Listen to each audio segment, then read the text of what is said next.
বাবা ভোলানাথ তিনি গাঁজা সেবন করে।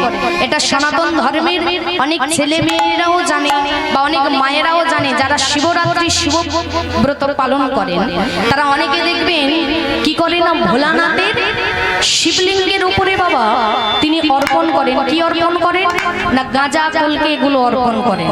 কিন্তু জেনে নিন মা, শিব কখনো কিন্তু গাঁজা পান করে না মা।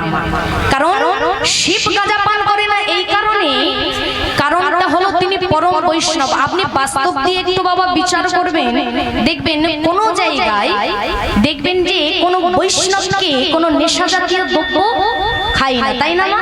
তাহলে আমার পরম বৈষ্ণব তিনি, যার জন্য তিনি নেশা কেন, গাঁজা কেন, কোনো কিছু খায় না। আমাদের ভুল ধারণা, কারণ আমরা সনাতন ধর্মের মানুষ তো একটু শিব পুরাণ, গরুড় পুরাণ, নারদ পুরাণ পড়লেই একটু আমরা জানতে পারবো যে ভোলানাথ এগুলো কিছুই খায় না, সর্বত্যাগী, সবার উপরে, সবার উপরে। কিন্তু যে ভোলানাথের আবার দেখবেন শিবরাত্রি যেই ব্রত করে, আবার কিছুদিন পরে বলুন তো আরেকটি পুজো আছে, কি বলুন তো, চড়ক পূজা, তাই না? আচ্ছা, এই যে চড়ক পূজা মায়েরা করেন, দেখবেন যারা উপবাস করে, সন্ন্যাস নেয়, তাদেরকে সন্ন্যাসী নিতে হয় ভোলানাথের। কিন্তু এই যে চড়ক পূজাটা হয় কেন বলুন তো মা? চড়ক পূজাটা প্রথম কে করেছিল এটা বাবা ঠাকুরদের জানা আছে? কত খ্রিস্টাব্দে চালু হয়েছিল চড়ক পূজা? অনেকে দেখবেন চড়ক পূজার মেলা যখন হবে হাজার হাজার বাবা ভক্ত যায়, হাজার হাজার মানুষ যায়।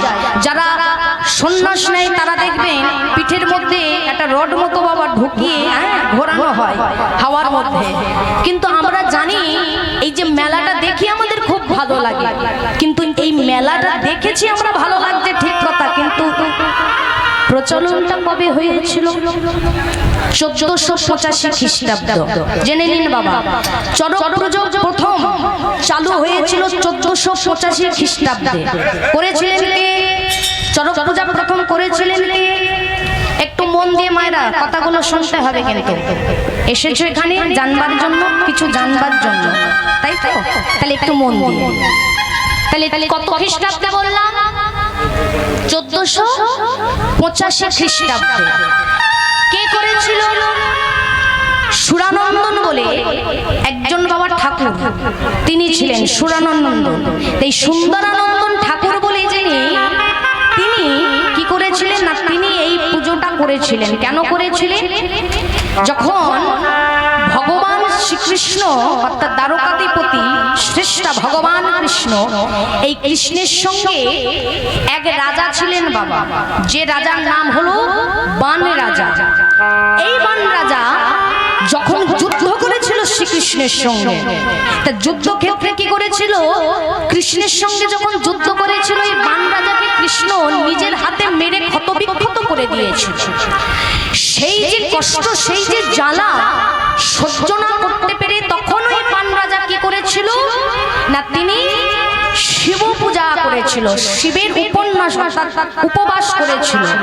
আর এই উপবাস করার সময় তিনি কি করেছিল না, ওই রাজা তিনি একটা মানে মেলা মতো করেছিল, যা যজ্ঞ যে মেলাগুলো হয় সেগুলো করেছিল। তারপর থেকেই কিন্তু এই চড়ক পূজাটা বাবা আরম্ভ হয়েছে। ওই জন্য বাঙালির ঘরে চড়ক পূজাটা একটা ঐতিহ্য মেলা। কিন্তু প্রথম সর্বপ্রথম স্থাপিত হয়েছিল সেটা হলো 1485 খ্রিস্টাব্দে। যে ভোলানাথের কথা আমরা বলছি, যে ভোলানাথ অনেকেই ধারণা হয় বাবা ভোলানাথ গাঁজা খায়, কিন্তু ভোলা মহেশ্বর কখনো গাঁজা পান করেন, এই ভুলটা করবেন না। কেন? কারণ অনেকেই দেখবেন বৈষ্ণবকে গাঁজা দিয়ে দেয়, কিন্তু চরণ ধরে বলি মা, বৈষ্ণব অপরাধ হলো সব থেকে বড় অপরাধ।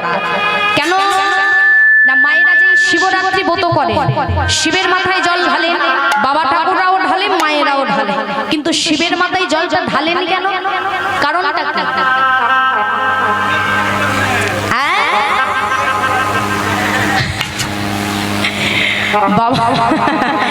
বাবা ঠিক বলেছে, শিবের মাথায় জলটা ঢালা হয় কেন? অনেকে দেখবেন, অনেকে ভাবে ভালো মানে ছেলে মানে ভালো ছেলে পাওয়ার জন্য, ভালো স্ত্রী পাওয়ার জন্য, তার জন্য জল ঢালে বা সংসারের মঙ্গলের জন্য।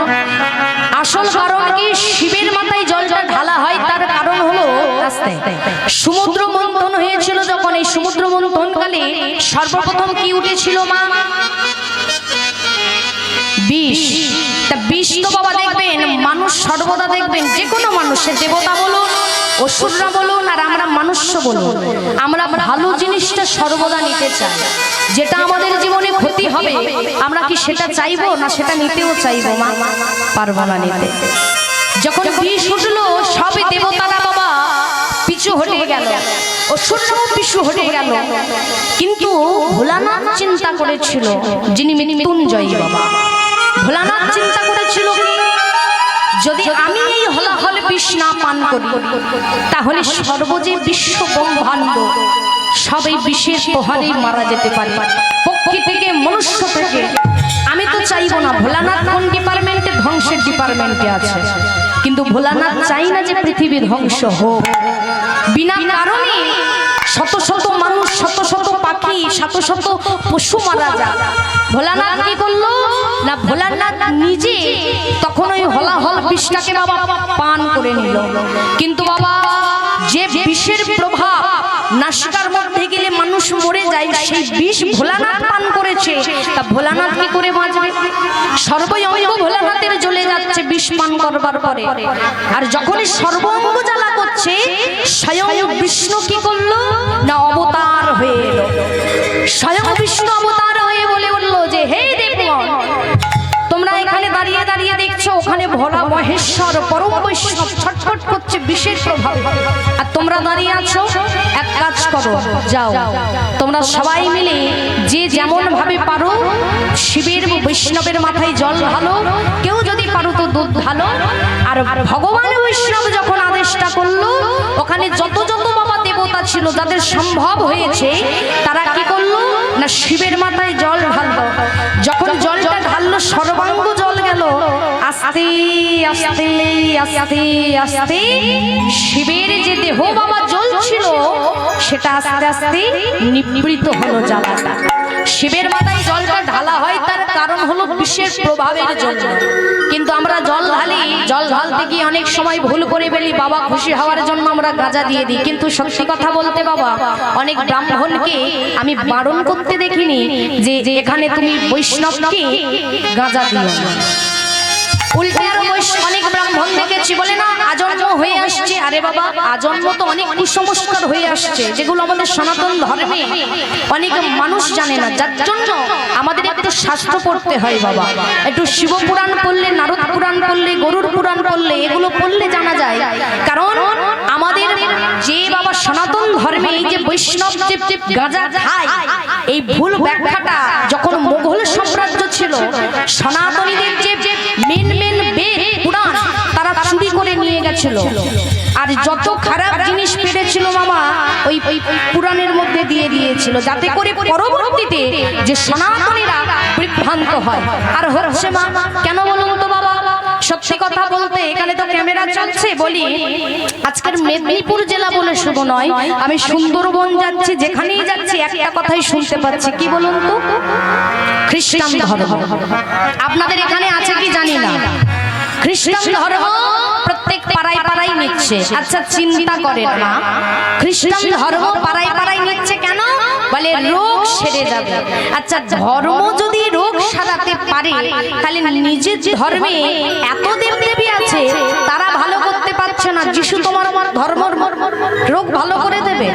তা যিশু যদি ভগবান হলো, চিন্তা করবেন কথাগুলো ভাববেন, যিশু যখন মারা যাচ্ছিল তখন বলেছিল যিশু যে হে ঈশ্বর আমাকে তুমি কৃপা করে একবার উদ্ধার করো, আমাকে তুমি বাঁচাও। তাহলে যে ভগবান হবে সে ভগবানকে কি করে ডাকবে? যে ঈশ্বর হবে নিজে সেই ঈশ্বরকে কি করে ডাকবে? এই প্রশ্নটা আমাদের সনাতনীদের মায়েদের মনে বিশেষ করে জাগে না, কেন জানেন? তারা এরা 7 জন্মে কোনোদিন একটু ভাগবত পাঠ শুনতে যায় না। যারা যারা এগুলো করছে না না এই পাড়ায় পাড়ায়, চিন্তা করেন বাবা, আগে যদি এখানে আমি প্রশ্ন করি বাবা ঠাকুরদের যে সনাতন ধর্ম কত হাজার বছর আগে এসেছিল, এখানে যারা যারা কীর্তন শুনছেন, এত এত আপনারা কীর্তন শোনেন, কীর্তন আস্বাদন করেন, যেখানে যেখানে হন কীর্তন শুনতে চলে যান, আদিও একটু ধর্মের বিষয়ে আমাদের জানতে হবে, তবে পরবর্তীতে আমাদের যে প্রজন্ম ঠিক পথে আমরাই নিয়ে যেতে পারবো। আজকে নিজের ধর্ম ত্যাগ করে তুমি খ্রিস্টান ধর্ম নিচ্ছ, কিন্তু নিজের যে ধর্ম সনাতন ধর্ম আজ থেকে কত বছর আগে এসেছিল মায়েরা বলেন তো, বাবা ঠাকুররা বলেন, যেখানে তো বাবা ঠাকুররা দাঁড়িয়ে আছে, বলে কত বছর আগে দেখেছেন বাবা? শাস্ত্র পড়তে হয়, যার জন্য আমাদের শাস্ত্র পড়ি না বলে আমাদের এত করুণ অবনতি। সনাতন ধর্ম 1-2 বছরে আসেনি, 5,500 বছর আগে এসেছিল সনাতন ধর্ম, 5,500। তাহলে যে খ্রিস্টান ধর্মে তুমি যাচ্ছ, খ্রিস্টান ধর্ম কত শতাব্দীতে এসেছিল, কত হাজার বছর আগে এসেছিল? খ্রিস্টান ধর্ম 2000 বছর আগে এসেছিল, জেনে নিন। 2000 বছর আগে, 2000 মাত্র। আর সনাতন ধর্ম 5,500। মুসলমান ধর্ম কত বছর আগে এসেছিল, কত খ্রিস্টাব্দে? 1400 খ্রিস্টাব্দে এসেছিল। তাহলে 1400 বছর আগে মুসলমান ধর্ম এসেছিল, 2000 বছর আগে খ্রিস্টান ধর্ম এসেছিল, আর তার থেকে হাজার হাজার বছর আগে এসেছিল সনাতন ধর্ম। যে সনাতন ধর্মে আমরা জন্মগ্রহণ করে গর্ব করা উচিত। আজকে সারা বিশ্ব ব্রহ্মাণ্ডের মানুষ সনাতন ধর্ম গ্রহণ করছে, আর আমরা বাঙালিরা সনাতন ধর্মে জন্মগ্রহণ করে সেই ধর্মের সম্বন্ধে জানি না। সর্বদা বাবা কীর্তন একটু শোনার দরকার, শুনছি, আমরা নৃত্য করছি, নাচ গানে মত্ত, কিন্তু ধর্মের বিষয়ে জানি না বাবা। চিন্তা করেন তাহলে, যে ধর্মটা আপনি বাবা পরিবর্তন করছেন মায়েরা, কিসের আশায় করছেন বলেন তো বাবা? কিসের জন্য? টাকা পয়সা বাড়ি গাড়ি পাওয়ার আশায়, লোভেতে। কিন্তু ভাগবত গীতাই বলছে স্বধর্মে মরণ ধর্ম ভালো, আর পরধর্মে ভয়াবহ। অর্থাৎ নিজের ধর্মে যদি মৃত্যু হয় ভালো, তবু পরধর্মে যাওয়া যায় না, তাহলেই তোমার একেবারে নরক যন্ত্রণা ভোগ করতে হয়। তাহলে ভক্তমণ্ডলী, ভক্তিমতী মায়েরা চিন্তা করেন বাবা, সেই সনাতন ধর্মে আমরা এসেছি। একটা কথা বলি বাবা, সনাতন ধর্ম কিন্তু খুবই সংকটে।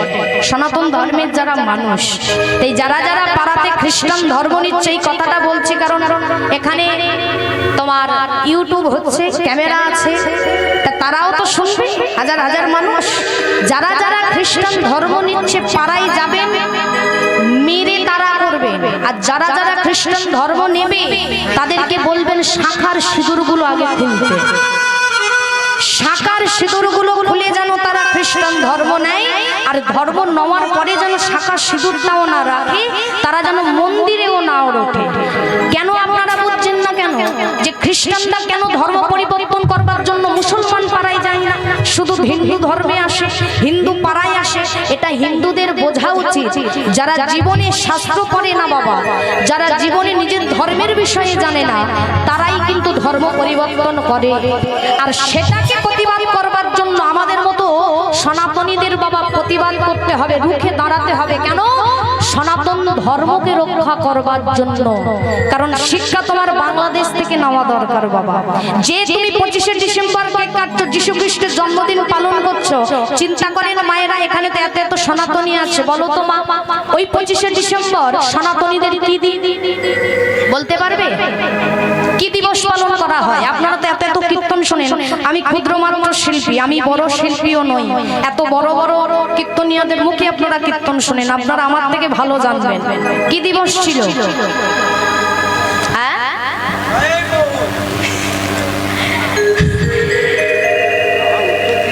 মায়েরা জানো না? বাবা ঠাকুররা দেখেছো বাবা? এই জন্য আমি সব জায়গায় বলি, একটু আমাদের একটু শাস্ত্রগুলো আমাদের পড়ো, তাহলেই ভবিষ্যৎ প্রজন্মে আমরা যদি বাবা ঠাকুর দ্বারা না যদি নিজের ধর্মের বিষয়ে জানি, তাহলে আমার যে প্রজন্ম তারা কি করে জানবে? তারাই তো ধর্ম ত্যাগ করবে বাবা। রাগ করার কিচ্ছু নেই, আমি যা বলি একটু কাটা কাটা বলি, সামনাসামনি। আমি একটু ঠোঁট কাটা, বাংলা ভাষায় বলি আমি ঠোঁট কাটা, আমি সব সময় সামনেই বলি, এতে রাগ করেন যাই করে। আপনি ভাবছেন আপনার মেয়ে বিধর্মী ছেলের সঙ্গে চলে যাচ্ছে, কেন যাচ্ছে? এটা তো আপনার দোষ, আপনি শিক্ষা দিতে পারেননি ধর্মীয়, যার জন্য এই আমি প্রশ্ন করলাম যে 25শে ডিসেম্বর কি দিন পালন আছে, কি দিবস হয়, আপনারা বলতে পারছেন না। এটাই তো আমাদের বাবার লজ্জা বাঙালি হিসাবে। 25শে ডিসেম্বর জেনে নিন তুলসী দিবস, তুলসী মায়ের দিবস। দিবস। এই দিন যারা প্রকৃত সনাতনী, যারা শাস্ত্র পড়ে, যারা জানে, দেখবেন তাদের বাড়িতে বাড়িতে তুলসী পূজা হয়, অর্থাৎ তুলসী দেবীর আরতি করা হয়। আপনি ইস্কনে যাবেন, আপনি গৌরীয় মঠে যাবেন, আপনি বড় বড় মঠ মন্দিরে যাবেন, দেখতে পাবেন। আমার কথা বলুন, বিশ্বাস করতে হবে।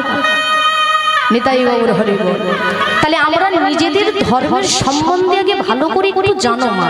আমি 3 ঘন্টা একটা পালা করলাম, আপনারা শুনলেন, নাচলাম, গাইলাম, আমি চলে গেলাম টাকা নিয়ে, আপনাদের লাভ কি হলো? আপনি যদি নিজের ধর্মের সম্বন্ধে কিছু না জানতে পারলেন, আগে তো এগুলো জানতে হবে মা। এই কথাগুলো যদি আমরা না জানি, আমরা ভবিষ্যতে কি করব? কীর্তন শুনেও কিচ্ছু হবে না, কীর্তন বলেও কিছু হবে না মা। নিতাই গৌর হরি। তাহলে ভাবুন, সেই জন্য বলছি, যারা যারা পাড়ায় পাড়ায় এই যে খ্রিস্টান আসছে, তাদেরকে মেরে তারা করবেন কেন? ভবিষ্যৎ প্রজন্মের জন্য, ভবিষ্যৎ প্রজন্মকে রক্ষা করবার জন্য সেই দায়িত্বটা মায়েদের। মায়েরাও কিন্তু পারে সবকিছু করতে। মায়েরা দুর্গা, মায়েরা কালী, আবার মায়েরা লক্ষ্মী, এটা মাথায় রাখতে হবে বাবা। যে গৌর হরি শ্রী চৈতন্য মহাপ্রভু সত্য তেতা দাপর কলি বাবা 4টি যুগ পরিত্রাণ সাধুনাং বিনাশাইশ্চ দুষ্কৃতম ধর্ম সংস্থাপনার্থায় সম্ভাবামি যুগে যুগে। হচ্ছে প্রত্যেকটা যুগে ভগবান ভক্তকে সাধুগুরু বৈষ্ণবকে রক্ষা করবার জন্য এসেছে, কিন্তু কলি যুগে বাবা তিনি অস্ত্র ছেড়ে দিয়ে তিনি কি করলো? নাম দিয়ে দিল বাবা। তাহলে বাবা, সত্য যুগে ভগবান অস্ত্র ধরেছিল, ত্রেতা যুগে রামচন্দ্র অস্ত্র ধরেছিল, দাপর যুগে ভগবান অস্ত্র ধরেছিল, কলি যুগে ধরেনি কেন? বলে কলি যুগের মানুষ এমনিতেই মারপিট করবে কথায় কথায়, এদেরকে অস্ত্র ধরাতে লাগতে হবে না। তাহলে এদের উদ্ধারের জন্য কি করতে হবে? নাম দিতে হবে।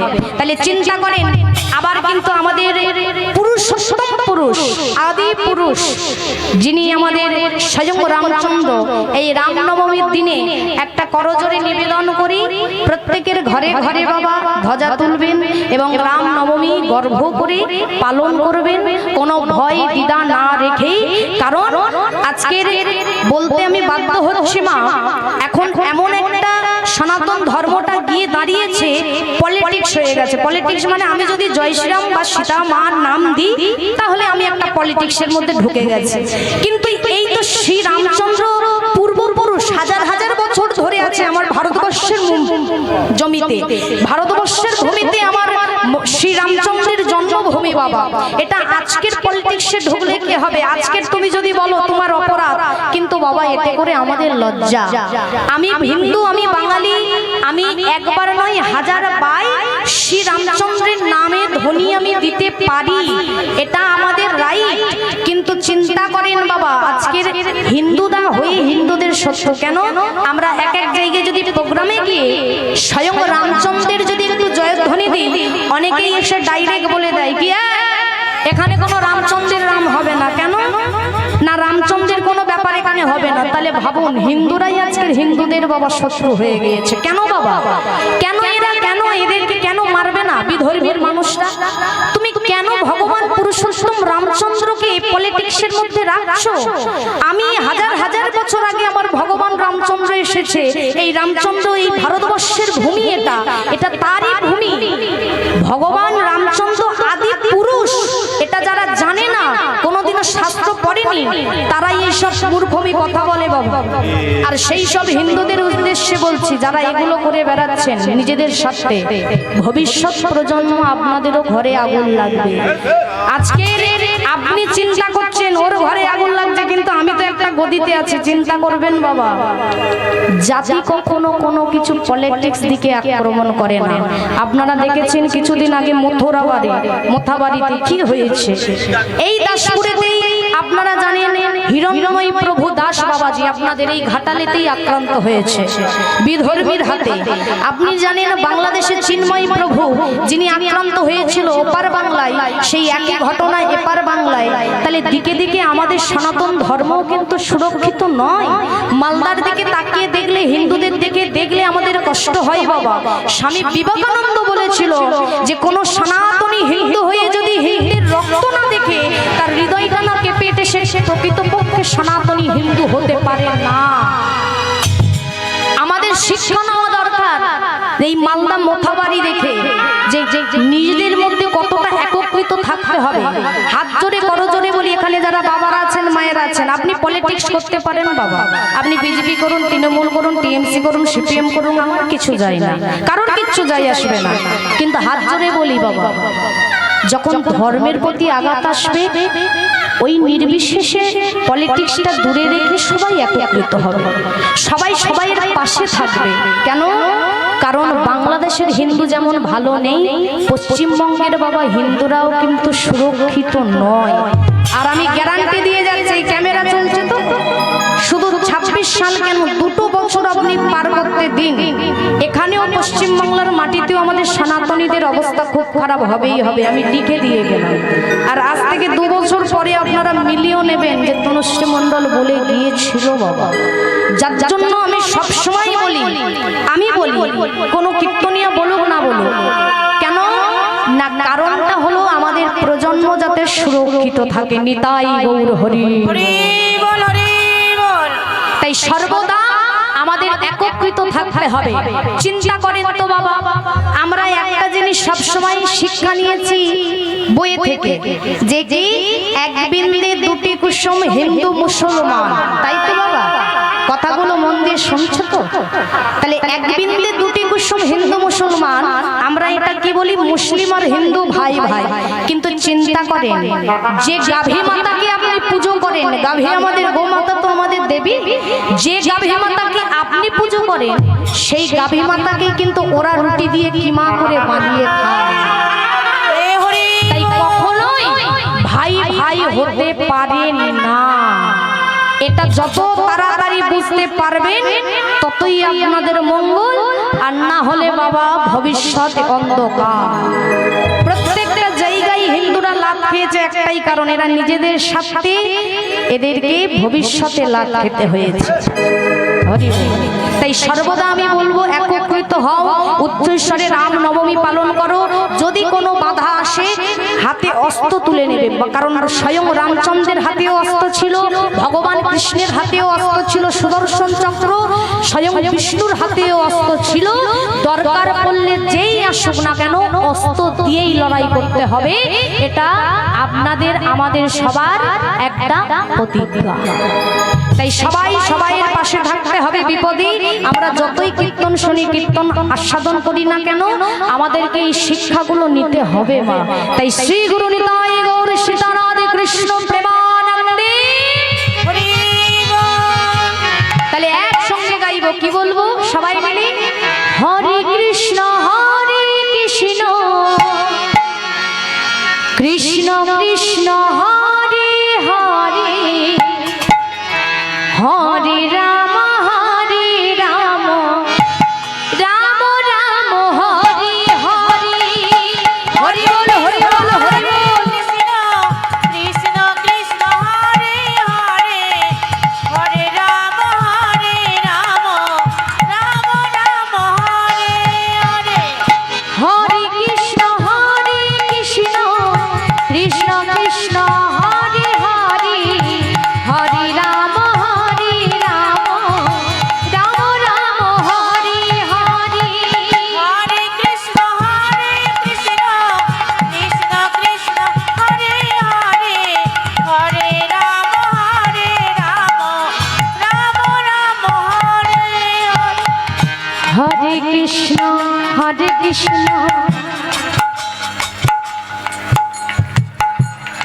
বলছো না, বলছো না, ফাঁকি দিচ্ছ? হরি বল, হরি বল। আমার চোখে ফাঁকি দিচ্ছ দাও, ওই যে পিছনে বসে আছে না ত্রিশূল নিয়ে, রেগে গেলেই বুঝতে পারবে। আমার চোখে ফাঁকি দিচ্ছ দাও, হরি বল। একসঙ্গে গাইতে হবে তো, হ্যাঁ? তাহলে একসঙ্গে উচ্চস্বরে, যারা উপরে আছো যারা নিচে আছো সবাই মিলে একসঙ্গে গাও। একেবারে লজ্জা ঘৃণা সবকিছু দূরে রেখে উচ্চস্বরে গাও। হরে কৃষ্ণ কৃষ্ণ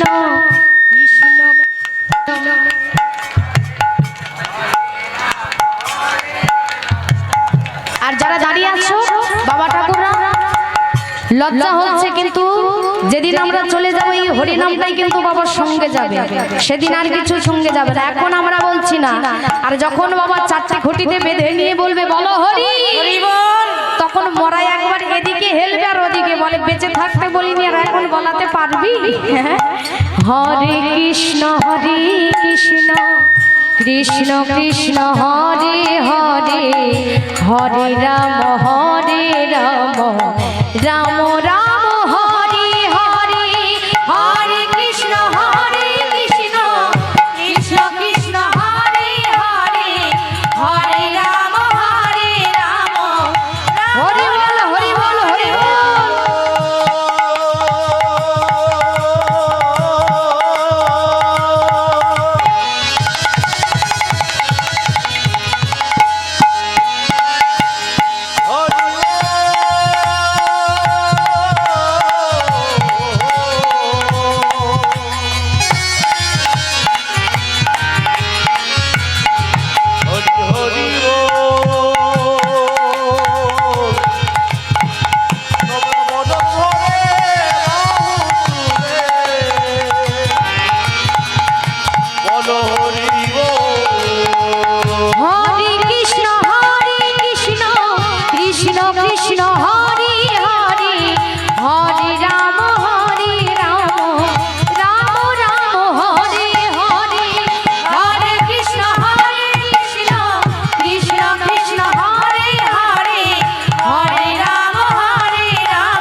সেই ভোলানাথ বাবা তিনি এসেছেন আজকে। দেখুন বাবা যে মহাপ্রভুকে এনেছিলেন, সেই মহাপ্রভুকে আনবার পিছনে একজন আর হাত ছিল, সে হলো অদ্বৈত। একটু আস্তে একটু আস্তে।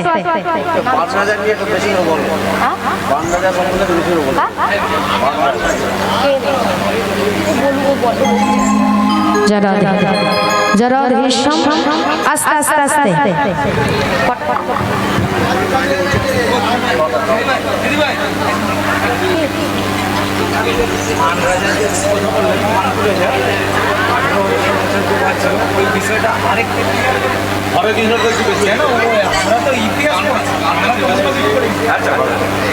যারা হে যারা যারা তাহলে ভক্তমণ্ডলী ভক্তিমতী মায়েরা আজকে সেই মহাপ্রভু আজ থেকে 539 বছর পূর্বে শ্রীধাম নবদ্বীপে এসেছেন বাবা। তাই যে মহাপ্রভুকে এনেছিলেন তিনি হলেন অদ্বৈত প্রভু। আর এই অদ্বৈত পূর্বে কে ছিলেন আপনারা সবাই জানেন, শিব। তাহলে বাবা তিনটি যুগে শিব কি হলো না, তিনটি যুগে শিব শিবই রয়ে গেল, কিন্তু কলিযুগে তিনি অদ্বৈত হলো। তার কারণটা কি মা? আমরা অনেকেই জানি আবার অনেকে জানি না। তার কারণটা একটি বাবা, যুধিষ্ঠির রাজসভায় যখন যজ্ঞ হয়েছিল সেই যজ্ঞের নাম কি ছিল মা? বাবা ঠাকুররা বলেন তো, যুধিষ্ঠির রাজসভায় যখন যজ্ঞ হলো সেই যজ্ঞের নাম কি ছিল? রাজশ্রী যজ্ঞ। একটু আস্তে মন দিয়ে কথা বলবে না, আমি বকে যাব, আমি বুঝিয়ে যাব। এখন 3 ঘন্টা কীর্তন করে যদি বোঝাতে না পারি, পরে যখন আমি গাড়িটা ছেড়ে বেরিয়ে যাব পিছনে গালাগালি দেবে, এটা তো হবে না। একটু মন দিয়ে শুনতে হবে। তাহলে যুধিষ্ঠির রাজসভায় যে যজ্ঞ হলো সে যজ্ঞের নাম ছিল রাজশ্রী যজ্ঞ। এই যুধিষ্ঠির কোন বংশের সন্তান ছিল বাবা ঠাকুররা? কীর্তন তো শোনেন আপনারা জানবেন, যুধিষ্ঠিরা কোন বংশের সন্তান ছিল? পঞ্চপাণ্ডব কোন বংশের সন্তান ছিল জানো না মায়েরা? জোরে বলো, জানো না? চন্দ্রবংশ। দুটো বংশ আছে, একটা সূর্য বংশ একটা চন্দ্র বংশ। এই জন্য আমি বাবা যেখানেই যাই একটু আসতে আমি বুঝিয়ে বুঝিয়েই বলি। তাহলে দুটো বংশ, এক চন্দ্র এক সূর্য। কিন্তু পঞ্চপাণ্ডব যারা ছিল তারা কোন বংশের? চন্দ্র বংশে। এবং বলি মা, এই চন্দ্র বংশের শিষ্য সৃষ্টিকর্তা কে ছিলেন, মানে চন্দ্রবংশ তৈরিটাকে করেছিলেন, গোড়াটাকে। আমাকে যদি কেউ জিজ্ঞাসা করে তনুশ্রী তোমার 14 পুরুষের নাম বলো, আমি পারবো? হ্যাঁ গো বাবা, আমি হয়তো আমার 3টে পূর্বপুরুষের নাম বলতে পারবো, আমার বাবার নাম, আমার বাবার বাবার নাম, আমার তার বাবার নাম, এর বেশি বলতে পারবো না। তাহলে ঠিক আমাদের জানতে হবে চন্দ্রবংশের প্রথম পুরুষ কে ছিলেন, অর্থাৎ শিকড় কে ছিলেন। তিনি হলেন পরমাত্মা শ্রী বিষ্ণু। একটু মন দিয়ে মায়েরা, শ্রী বিষ্ণুর নাভিকমল থেকে সৃষ্টি হয়েছে ব্রহ্মা, ব্রহ্মার পুত্র অত্রি, অত্রির পুত্র সোম, সোমের পুত্র বুধ, বুধের পুত্র পুরুরবা, পুরুরবার পুত্র আয়ুষ, আয়ুষের পুত্র নহুষ, নহুষের পুত্র যজাতি, যজাতির পুত্র যদু, যদুর পুত্র পুরু, পুরুর পুত্র জন্মেঞ্জয়, জন্মেঞ্জয়ের পুত্র পচিষ্যান, পচিষ্যানের পুত্র মনুষ্য, মনুষ্যের পুত্র চারুপদ, চারুপদের পুত্র সত্য, সত্যের পুত্র বহুগব, বহুগবের পুত্র সংজাতি, সংজাতির পুত্র অসংজাতি, অসংজাতির পুত্র রৌদ্রাস্য, রৌদ্রাস্যর পুত্র রেস্তিনাভ, রেস্তিনাভের পুত্র রেভিক, রেভিকের পুত্র দুষ্মন্ত, দুষ্মন্তের পুত্র ভরত, ভরতের পুত্র ইক্কু, ইক্কুর পুত্র সংবরণ, সংবরণের পুত্র সুধনু, সুধনুর পুত্র চবন, চবনের পুত্র কৃতি, কৃতির পুত্র অপরিচি বসু, অপরিচি বসুর পুত্র জরাসন্ধ, জরাসন্ধের পুত্র সমাবি, সমাবির পুত্র জন্নু, জন্নুর পুত্র পুকু, পুকুর পুত্র বিদুরথ, বিদুরথের পুত্র সুরথ, সুরথের পুত্র দেবদিধি, দেবদিধির পুত্র ঋক, ঋকের পুত্র দিলীপ, দিলীপের পুত্র প্রদীপ, প্রদীপের পুত্র শান্তনু, শান্তনুর পুত্র বিচিত্র বীর্য, আর বিচিত্র বীর্যের পুত্র হলো পাণ্ডু, আর পাণ্ডুর পুত্র হলো পঞ্চ পাণ্ডব, ভীম, অর্জুন, নকুল, সহদেব, যুধিষ্ঠির। নিতাই গৌর হরি। তাহলে মায়েরা মনে থাকবে তো? বলে একদম জলের মতো। হরি বল। তাহলে মা সেই দেখুন চন্দ্রবংশের সেই বাবা যুধিষ্ঠির, যখন যুধিষ্ঠির রাজসভায় যজ্ঞটা হলো, যুধিষ্ঠির কাকে বাবা সভাপতি করেছিল? ভগবান কৃষ্ণকে। কৃষ্ণ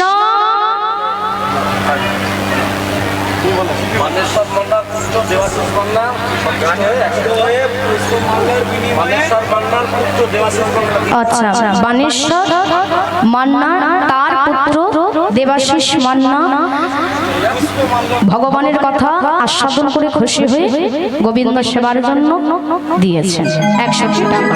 নিতাই গৌর হরি। তাহলে ভক্তমণ্ডলী, ভক্তি মায়েরা একটু আসতে মা।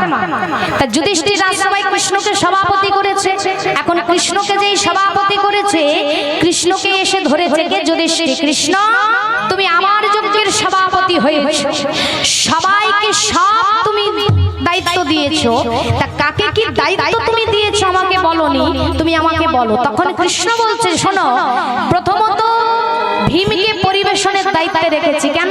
বলে ও বেটা একটু খেতে ভালোবাসে, তো যে যেটা করতে ভালোবাসে তাকে সেটা দিলে সে খুশি হবে। তাই তোমার যে ভাই ভীম, তাকে আমি পরিবেশনের দায়িত্বে রেখে দিয়েছি। বাহ, খুব ভালো করেছো কৃষ্ণ। আর কাকে? বলে তোমার যে চিরশত্রু, চিরশত্রুকে বাবা পঞ্চপাণ্ডবকে দুর্যোধন, বলছে দুর্যোধনকে আমি ক্যাশিয়ার করেছি। তখন কৃষ্ণের কথা শুনে যুধিষ্ঠির রেগে গেছে, তোমার এত বড় সাহস যে আমাদের চিরশত্রু দুর্যোধন, তুমি তাকে আমার যজ্ঞের ক্যাশিয়ার বললে কেন? কৃষ্ণ বলে চোরকে যদি বলি মাল দেখো সে কি আর চুরি করবে? ওর হাতে আয় আছে 5 টাকা দিলে ঘরে 10 টাকা চলে আসে। বাহ। আর কি বলছে শোনো, তুমি তো সবাইকে দায়িত্ব দিয়েছো, কিন্তু তুমি নিজে কি দায়িত্ব পালন করবে একবারও বললে না। সেই দিন কৃষ্ণ মা করজোড়ে হাতটা ধরে বলেছিল, দাদা আমি একটা নয়, দুটো নয়, 3-3টে কাজ আমি করব। প্রথম কাজ হবে তোমার যজ্ঞের যত সাধুগুরু বৈষ্ণব তাদের চরণগুলোই আমি ধৌত করে দেব, ধৌত করে দেব। আর দ্বিতীয় হলো উচ্ছিষ্ট পত্রগুলি আমি কুড়িয়ে আর 3 হলো সেটা নর্দমার মাঝে ফেলে দেব।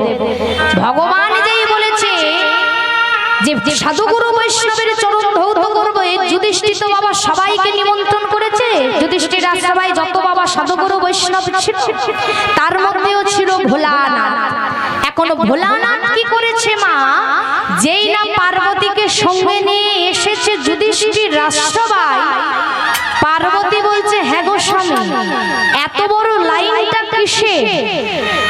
স্বামীর কথা শুনে যেই বলেছে যে এত বড় লাইনটা কিসের, ভোলানাথ বলছে এটা হলো ভগবান সবাই চরণ ধৌত করে দিচ্ছে তার লাইন। বলে ভগবান কারো চরণ ধৌত করতে পারে? সে তো ভগবান, সে যদি ভগবান হবে বৈষ্ণবের চরণ কেন ধৌত করবে? আর তুমি ভাই এই লাইনে দাঁড়িয়েছো কেন? তাহলে তুমিও চরণ ধৌত করবে। তুমি কেমন বৈষ্ণব যে বৈষ্ণব হয়ে ভগবানের চরণে তোমার হাত দিতে হবে? ভোলানাথ বলে পার্বতী তুমি চুপ করো, আমি কি করছি দেখো। এখন ভোলানাথ কি করেছে, ওই লম্বা লাইন ছিল একেবারে ওই লম্বা লাইনে দাঁড়িয়ে পড়েছে। আরে ভোলানাথ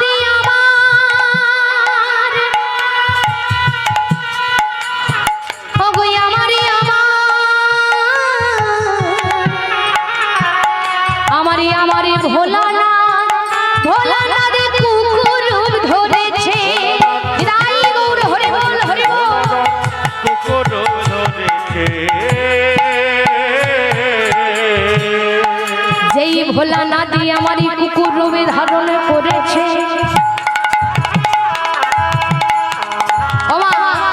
এখন ভোলানাথ তো লাইন থেকে বেরিয়ে গিয়েছে, গিয়ে কি করেছে, চারিপাশে বাবা ঘোরপাক খাচ্ছিল, কেন সুযোগ খুঁজছিল। আর যেই না কৃষ্ণ বৈষ্ণবের চরণটা ধৌত করে হেড হয়ে দাঁড়িয়েছে, দেখবে এনে যারা দাঁড়িয়ে থাকে দাঁড়ানোর পরে দুটো পায়ের একটা ফাঁক থাকে না। ওই ভোলানাথ রূপী কুকুরই আমার যেই না কৃষ্ণের চরণ তল দিয়ে বলতে গিয়েছে কৃষ্ণ চেপে ধরেছে, কৃষ্ণ চেপে ধরেছে, কৃষ্ণ চেপে ধরেছে গো। আরে যেই কৃষ্ণ চেপে ধরেছে, এইবার কুকুর তোমার, কুকুর কি আর চুপ থাকে? কুকুর কি করে? হ্যাঁ, এখন তো এই মুহূর্তে আমি আর কুকুরের ডাক ডাকাতে পারবো না, তাহলে আমার কুকুর হয়ে যেতে হবে। এখন কুকুর তো আমি হতে পারবো না, তা কি করছে ভোলানাথ? কেউ কেউ করছে কুকুর রূপী ভোলানাথ। কৃষ্ণ বলে ওরে ভোলানাথ,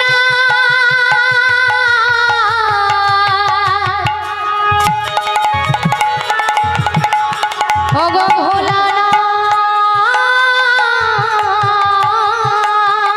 ওগো ভোলানাথ, হরি বল হরি বল হরি বল।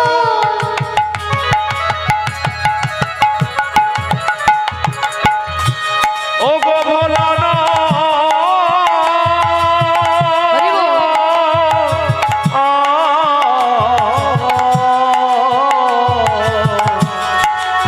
ওগো ভোলানাথ, ভোলানাথ, ওগো ভোলানাথ গো,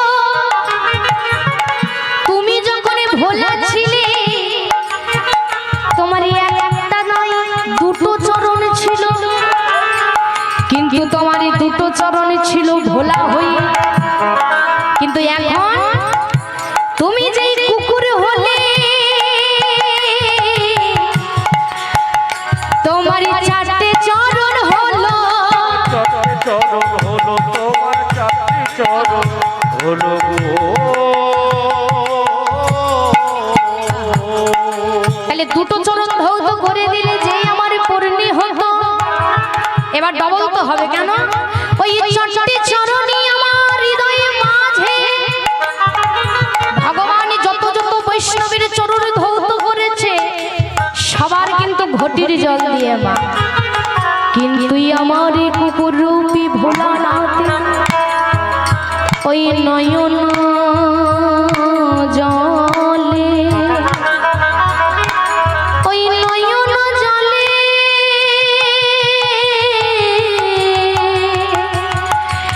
নয়ন জলে ওগো ভোলানাথ,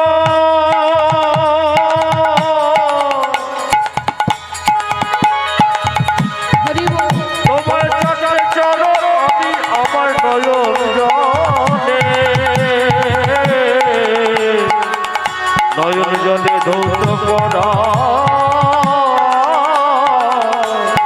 ধৌত করাবো আমার এই নয়নে জলে তোমার চারটি চরণে আমি ধৌত করাবো। আমার এই কুকুর রূপী ভোলানাথ বলল যে হে কৃষ্ণ, তুমি যদি ভগবান হয়ে আমার চরণ ধৌত করাতে পারো, আমিও তোমার এই চরণে ধৌত করাবো। তবে এ যুগে নয়, কোন যুগে? আগত কলি যুগে, যেদিনই তুমি শ্রীকৃষ্ণ চৈতন্য মহাপ্রভু হয়ে আসবে, আরে আমি হব ওই নদিয়ার মাঝে অদ্বৈত। তবে যেদিন তুমি সন্ন্যাস ধর্ম গ্রহণ করে আমার বাড়িতে আসবে, সেই দিনই তোমার আমি দুটো চরণ ধৌত করে দেব, দিয়ে বদন ভরে সেদিন একবার বলবো হরি বল হরি বল হরি হরি হরি বল হরি বল হরি বল হরি হরি হরি বল হরি বল হরি বল হরি হরি হরি বল হরি বল হরি বল হরি হরি হরি বল হরি বল হরি বল হরি হরি হরি বল হরি বল হরি বল হরি হরি হরি বল হরি বল হরি বল হরি হরি হরি বল হরি বল হরি বল হরি হরি হরি বল হরি বলে হরি বল হরি হরি বল।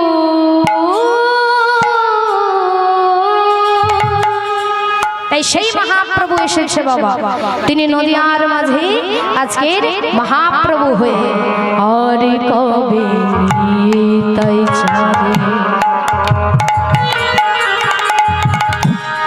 করুণা করিবে করুণা করিবে করুণা করিবে বলয়ার কবে নিতাই চলে করুণা করিবে করুণা করিবে করুণা করিবে সংসার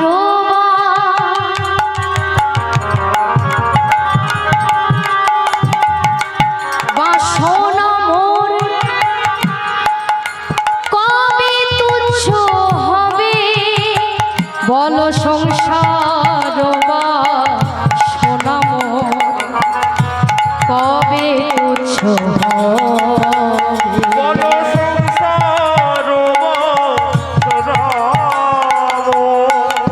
কবে তুচ্ছ হবে বলো সেই দিন আমার কবে বা হবে, দিন আমার কবে বা হবে বলো সেই দিন আমার কবে বা হবে, বলো সেদিন আমার কবে বা হবে কবে নিতাই চাঁদের করুণা হবে, সেদিন আমার কবে বা হবে কবে নিতাই চাঁদের করুণা, বলো সেদিন আমার কবে বা হবে, নিতাই চাঁদের করুণা হবে, সেই নিতাই গৌর হরি বল হরি বল।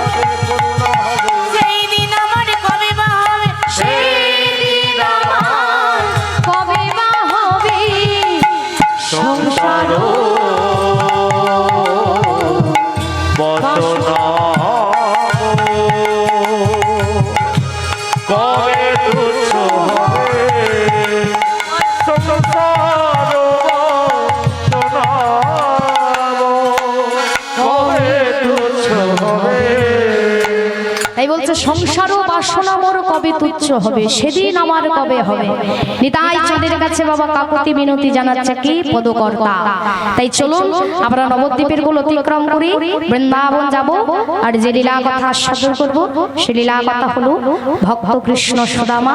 সবাই মিলে লীলার মধ্যে প্রবেশ করি, জানবো যে প্রকৃত ভক্ত হলে ভগবানের কাছে না চাইলেও বাবা পাওয়া যায় সবকিছু, যে চেয়ে নেয় সেটা জানবেন ক্ষণস্থায়ী, যেটা চেয়ে নেওয়া হয় সেটা ক্ষণস্থায়ী, চিরস্থায়ী নয়, আর যেটা ভগবান নিজের থেকে দেয় সেটাই চিরস্থায়ী হয়ে থাকে। তাই সেটা আমরা লীলার মধ্যেই জানবো সেই শিক্ষা। তাই যে লীলা আস্বাদন করব ভক্ত কৃষ্ণ সুদামা, আমরা যাব লীলার মধ্যে তথ্য আমরা জানবো। সবাই মিলে লীলার মধ্যে যাব কি, যাব তো? তাহলে একসঙ্গে সবাই মিলে কি যা হবে বৃন্দাবন? তাহলে সবাই মিলে একটু হাতগুলো তোলো প্রেম সে, যারা দাঁড়িয়ে আছো বলো রাধা রানী কি জয়। এই ভোল্টেজ হ্যাঁ হ্যাঁ গো ভয় বলেছো? মায়েদের মুখ তো এরকম হয়ে আছে কেন? খুব খারাপ। সেবা চলছে, ওই জন্য এত কিলিবিলি হচ্ছিল। আমি তো বুঝতে পারিনি যে কেন এত কিলিবিলি হচ্ছিল। বাবা ঠাকুরদের বলি কীর্তন শুরু করতেই দিল না, সেবাটা শুরু করে দিল। আর কীর্তন শুনবে সব খেয়ে দিয়ে বাড়ি পালাবে। হরি বল। হ্যাঁ রাধে রাধে। আমি আগে বলেছি আমি ঠোঁটকাটা, সামনাসামনি বলি। হরি বল। সবাই মিলে যাবো তো বৃন্দাবন? তাহলে একটু জোর করে বলো রাধা রানী কি, কৃষ্ণচন্দ্র কি, স্বামী সুন্দরী কি জয়। আর যারা খেয়ে বাড়ি পালাচ্ছে তাদের হরি বল হরি বল। তাই চলুন আমরা শ্রীধাম বৃন্দাবন যাব একসঙ্গে সবাই মিলে। হ্যাঁ সবাই মিলে যাবো তো? তাহলে সবাই মিলে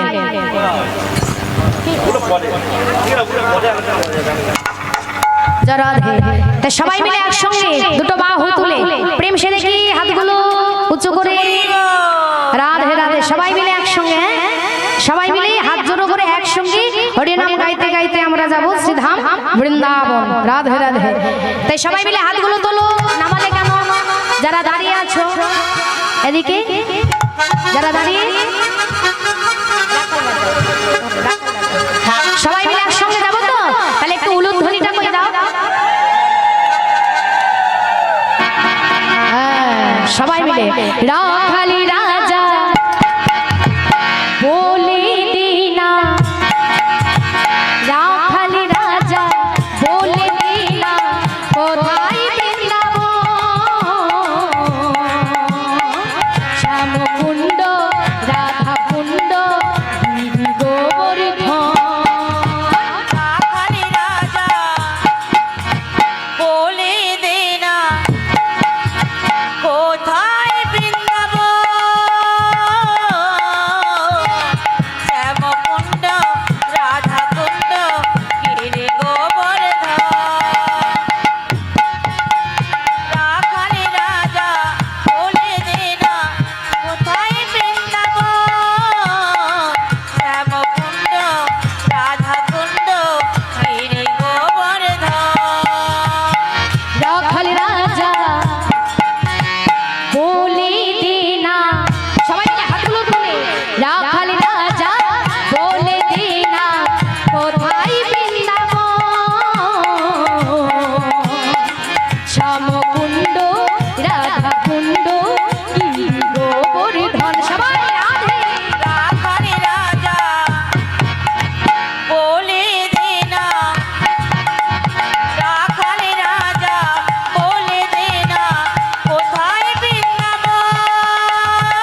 বাঁশরি বাজাই গো কাহালা বাঁশরি বাজাই সবাই হাত তুলে মিলেমিশে। বাঁশরি বাজায় রে কালা বাঁশরি বাজায় বাঁশরি বাজায় রে কালা বাঁশরি বাজায় আমার বাঁশরি বাজাই গো কাহালা বাঁশরি বাজাই বাঁশরি বাজাই গো কাহালা বাঁশরি বাজাই রাখালি রাজা উলুধ্বনি কোথায় গেল করথালি কোথায় গেল রাখালি রাজা বলে দিনা কোথায় বৃন্দাবন শ্যামকুণ্ড রাধাকুণ্ড গোবর্ধন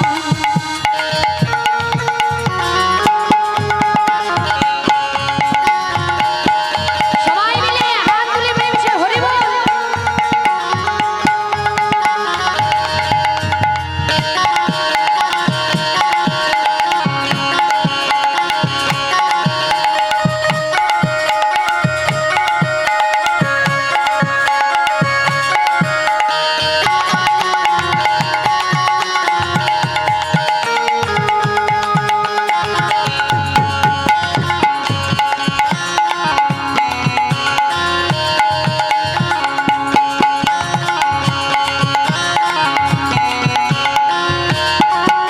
আমার ভাগবতীর সৃজনা পূজন হয়ে যায় কেশি ঘাট শিব শিব আছে শ্যামরা ভাগবতী সৃজনা পূজার বয়ে যায় কেশি ঘাট শিব শিব আছে শ্যামরা গো বাঁশরি বাজাই গো কাহালা বাঁশরি বাজাই বাঁশরি বাজাই গো কাহালা বাঁশরি বাজাই বাঁশরি বাজায় রে কালা বাঁশরি বাজায় বাঁশরি বাজায় রে কালা বাঁশরি বাজায় বাঁশরি বাজাই গো কাহালা বাঁশরি বাজাই বাঁশরি বাজাই গো কাহালা বাঁশরি বাজাই বাঁশরি বাজায় রে কালা বাঁশরি বাজায় বাঁশরি বাজায় রে কালা বাঁশরি বাজায় বাঁশরি বাজাই গো কাহালা বাঁশরি বাজাই বাঁশরি বাজাই গো কাহালা বাঁশরি বলি রাধা রানী কি স্বামী সুন্দর কি যারা ঘুমোচ্ছে তাদের কি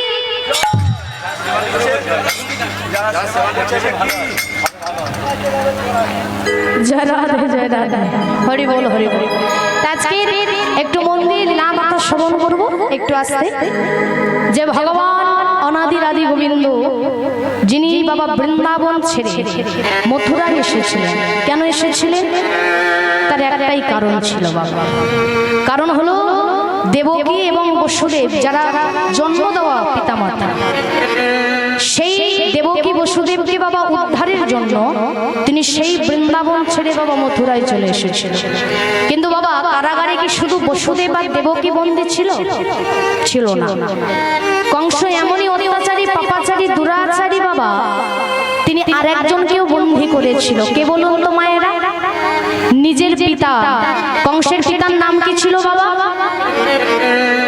কংসের পিতার নাম কি ছিল মায়েরা জানো না হ্যাঁ হ্যাঁ উগ্রসেন এই উগ্রসেনকেও বাবা তিনি এমনই একজন সন্তান যিনি বন্দী করে রেখেছিলেন কিন্তু ভগবান কৃষ্ণ যখন মথুরায় এসে সবাইকে কারাগার থেকে উদ্ধার করলো ভগবানের মনে উদয় হলো যে তিনি গুরুচরণ আশ্রয় করবে তাহলে চিন্তা করেন তো মা আমরা মানুষরা বাবা গুরুচরণ ধরতে গেলে আমাদের মনে কত প্রশ্ন গুরুচরণ ধরবো কেন গুরুচরণ ধরে কি লাভ হবে কিন্তু ভগবান তিনি মনে মনে ভাবলো যে গুরুচরণ আমায় ধরতে হবে তা গুরু কে না গুরু হলো অবন্তী নগরে একজন গুরু আছে যার নাম হলো সন্দীপনী মণি।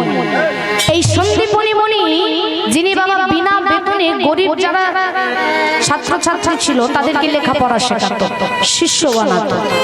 ভগবান চিন্তা করলো ওই গুরুদেবের কাছেই আমরা যাব।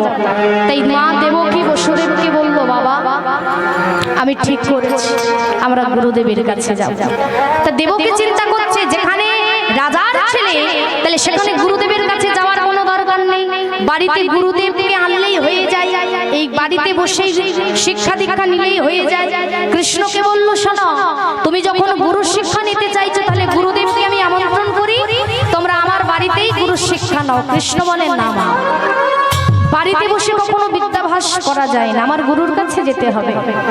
তা গুরুদেবের কাছে যাবে কোন গুরুদেব? না, গুরুদেব সন্দীপনী মণি। কি করলো?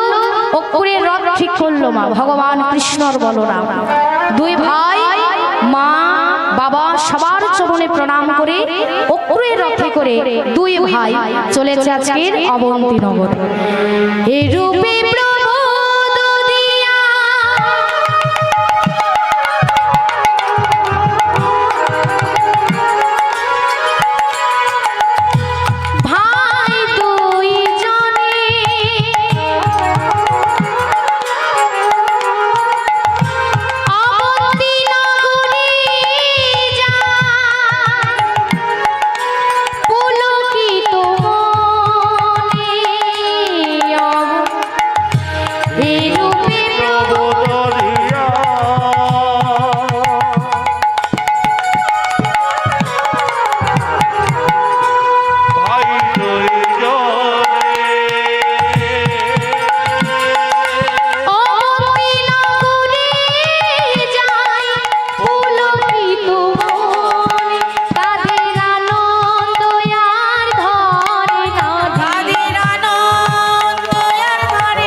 কৃষ্ণর বলরাম গুরুদেব সন্দীপনী মণির আশ্রমের সামনে এসে দাঁড়িয়ে গুরুদেবকে ডাক দিয়েছে।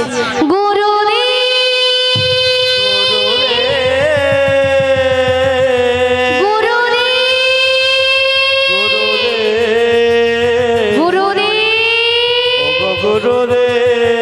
যেই না গুরুদেব গুরুদেব বলে ডাক দিয়েছে, গুরুদেব বেরিয়ে এসে বলছে, তোমার নাম কি?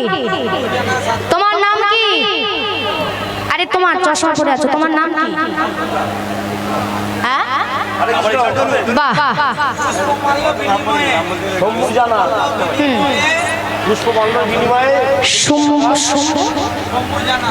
শম্ভু জানা পুষ্পমাল্যর বিনিময়ে গোবিন্দ সেবার জন্য 40টি টাকা দিয়েছে।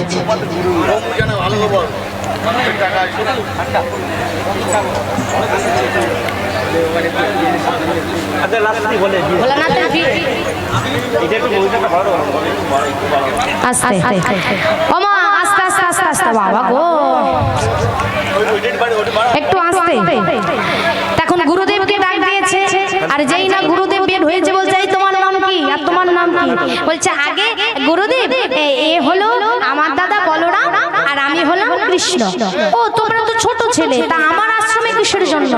আগে গুরুদেব, আমি এসেছি তোমার আশ্রমে একটাই কারণ, বিদ্যাভ্যাস করব বলে, জ্ঞান অর্জন করব। বাহ, কিন্তু বাবা আমার আশ্রমে থাকতে গেলে যে খুদের ভাত খেতে হবে, ভোরবেলা বনের মধ্যে কাঠ কুড়াতে যেতে হবে। তা বলে গুরুদেব যা বলবেন তাই করব, শুধু রেখে দিন বাবা। তাহলে ভগবান কৃষ্ণ চিন্তা করেন তো মা, আস্তে আরো জোরে বলবো। হ্যালো হ্যালো হ্যালো দাদা হচ্ছে কি? আরে ওইটা হচ্ছে না, ওটা করবো। মনিটরটা হচ্ছে না ভাই, তুই বুঝতে পারছো না? আমি এত জোরে কথা বলতে বুঝতে পারছো না? শুনতেও পায় না কানা। আমি এত জোরে কথা বলতে পারছো না? জোরা দে ওমা এখন কি করেছে দেখুন, যেই না বলেছে গুরুদেব আমি আপনার আশ্রমে এসেছি শুধু বিদ্যাভ্যাস করব বলে আপনার আশ্রমে আমার রেখে দিন। এইবার দেখুন মজার ঘটনা কি হয়েছে, গুরুদেব রেখে তো দিয়েছে, কিন্তু একবার চিন্তা করেন তো মা, যিনি বিশ্বের স্রষ্টা তিনি কেন গুরুচরণ আশ্রয় করলো? গুরুচরণ আমরা আশ্রয় করব কেন, গুরু দীক্ষা নেব কেন, কারণটা কি বাবা?